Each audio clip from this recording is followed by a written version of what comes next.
Dear brothers and sisters in Christ Jesus, we are in the second week of our Advent journey.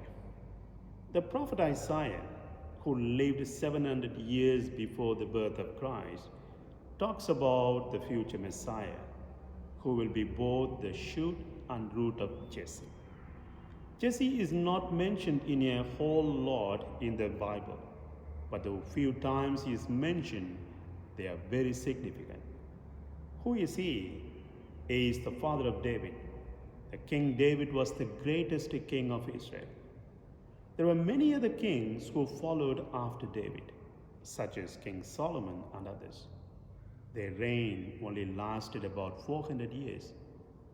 When Babylon defeated Judah, the Babylonians carried the king off into exile. Thus, only the physical line of descendants continued, but they were no longer reigning as kings, and as a result, the royal line of kings was cut off. It almost looked like there was no hope for the people of Israel. But these words of the prophet Isaiah, I quote, "A shoot will spring from the stock of Jesse. A new shoot will grow from his roots. On him will rest the spirit of Yahweh, the spirit of wisdom and insight, the spirit of counsel and power." So these words of prophet Isaiah brings a newness of life to the people of Israel. This prophecy clearly pictures the coming of Christ. Nearly 600 years there was no king who comes from the line of David who actually ruled the people. Rather, they were like slaves under the foreign domination. After all these years of seeming deadness, there will come a little lively shoot in the form of a baby named Jesus.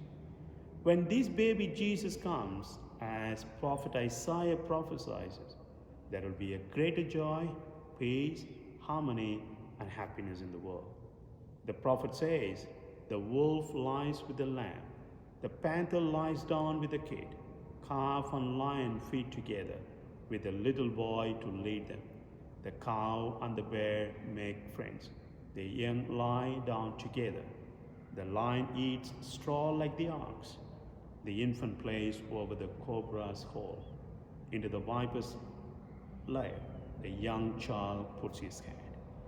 So, dear friends, encouraged by these words of the prophet Isaiah, let us continue our Advent journey with the knowledge that the birth of Jesus will bring peace, joy, harmony in the